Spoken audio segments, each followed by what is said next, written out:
Dear students, class 5 IEO session 2025-26 we are on chapter number 4 of our workbook and the topic is nouns. Nouns आपको पता है संज्ञा को कहते हैं. It's the name of person, place, animal, thing or an idea. And आपको पता है there are 5 kinds of noun. Proper nouns which are the names of particular person, place, animal or thing. Common nouns which are the common names given to ordinary things. Collective nouns are group names. Then we have abstract nouns, means the nouns that you cannot see or touch but you can only feel or think of.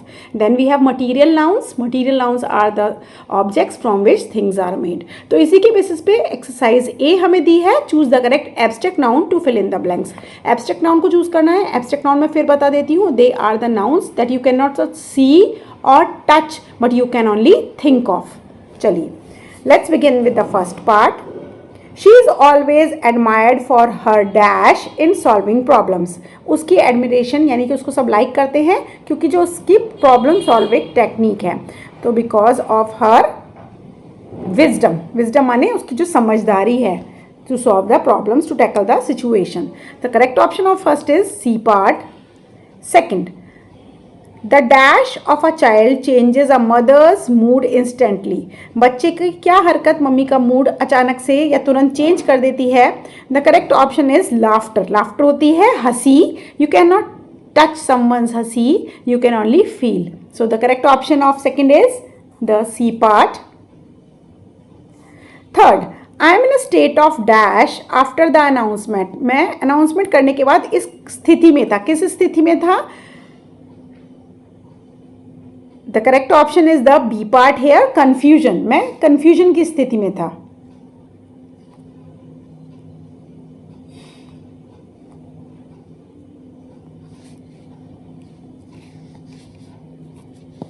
B part. Fourth one now. Unexpectedly, I met my dash friend when I was shopping around in the market. अचानक से मैं अपने बचपन के दोस्त से मिल गया. बचपन is a thing that you can not see और touch but you can only think of. The correct option is childhood. Childhood friend माने बचपन का दोस्त. Fifth one now, our soldiers were rewarded for their dash in the war. हमारे soldier को इनाम मिलता है वॉर में, यानी कि लड़ाई के समय उनकी किस बात पे? उनकी ब्रेवरी पे. ब्रेवरी इज बहादुरता. The correct option of the fifth one is the C part here. Now let's move on to B exercise. Choose the correct collective noun to fill in the blanks. Collective noun होते हैं group names. ये particular group के particular names होते हैं. जैसे group of bees is called swarm, a group of flowers is called bouquet. तो इस तरीके से आपको group names learn करने पड़ेंगे. C, sixth one. We saw a dash of sheep on our way back home. इसके ऑप्शंस हैं. देखिए, group of sheep you know is called flock. Flock of sheep. The correct option is D part here. Seventh one now, the dash of players played well and won the match. Players के group को क्या कहते हैं? What is the group name of players? Yes, everybody knows it is the correct option is the D part here.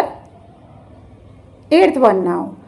You can put the dash of tools in the box. Tools होते हैं औजार. औजार के group को बोलते हैं set. So the correct option of eighth one is the B part here. But collective nouns हम बड़े इंटरेस्टिंग लगते हैं. The Indian dash fought for the freedom. The Indian army fought for the freedom. आज़ादी के लिए लड़ाई लड़ी. 10th one now. The I witnessed a dash of gypsies while going for my swimming classes. I witnessed, मैंने देखा था gypsies के group को. तो gypsies के ग्रुप को बोलते हैं caravan. So the correct option of 10th one is B part here, caravan. C part now. Choose the correct corresponding noun to the given word. इससे related noun को choose करेंगे. No से बनता है knowledge. You must know and knowledge is an abstract noun. Fine. तो correct option of 11th is the D part. Laugh से बनता है, अभी हमने discuss किया था laughter.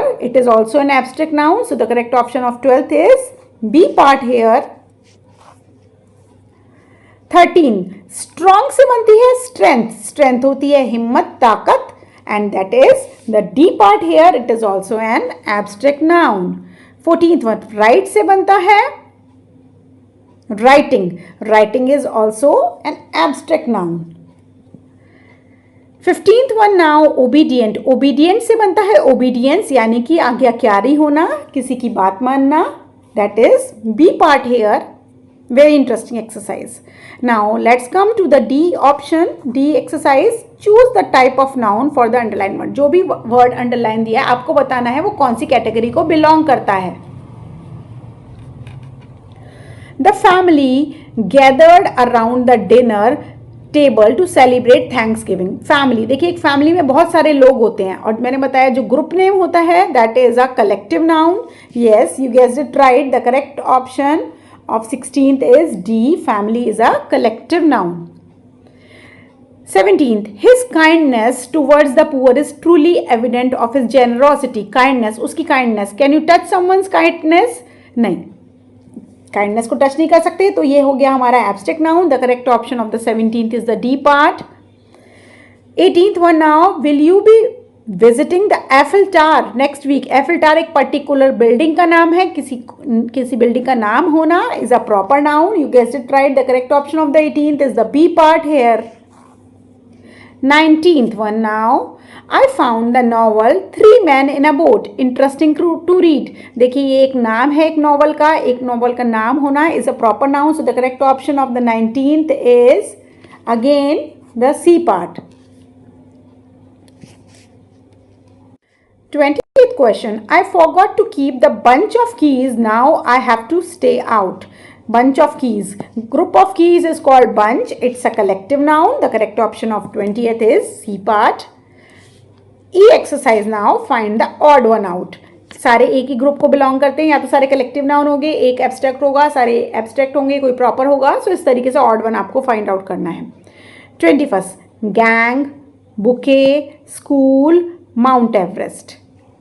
देखिए gang is a collective noun, bouquet is a collective noun, school of fish भी कलेक्टिव नाउन होता है. यहाँ माउंट एवरेस्ट जो है ये एक प्रॉपर नाउन है, इस कैटेगरी को बिलोंग नहीं करता. तो 21st का D is the odd one out.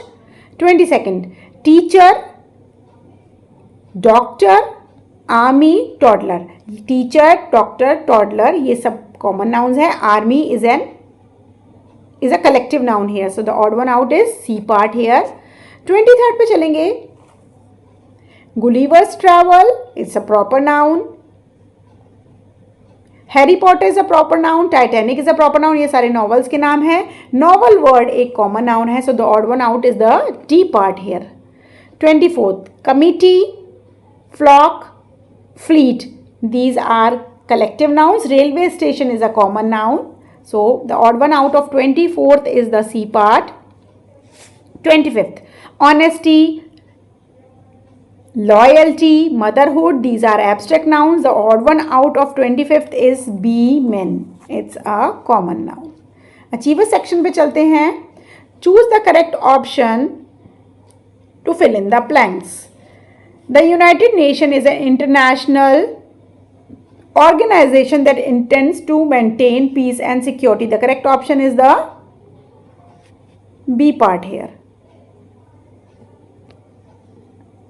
27th, the dash cheered on as my friend finished his performance in the concert. किसने चीयर किया? जब आप किसी कॉन्सर्ट में जाते हो तो कौन चीयर करता है? ऑडियंस चीयर करती है. Yes, you guessed it right. The correct option of 27th is the C part. 28th, my father burst into tears when he came to know about my dash for the country, about my sacrifice for the country. The correct option is the C part here. थोड़ा logical भी सोचना है. 29th, all the applicants must adhere to the timings mentioned in the form.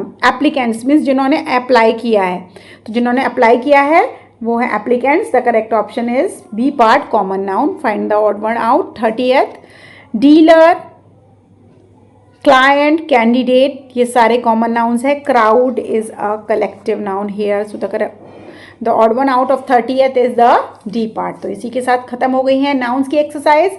Next chapter में मिलेंगे, pronounce solve करेंगे। Video अच्छी लगती है तो थम्स अप कर देंगे और आईओ का अचीवर बनना is my guarantee. Bye bye.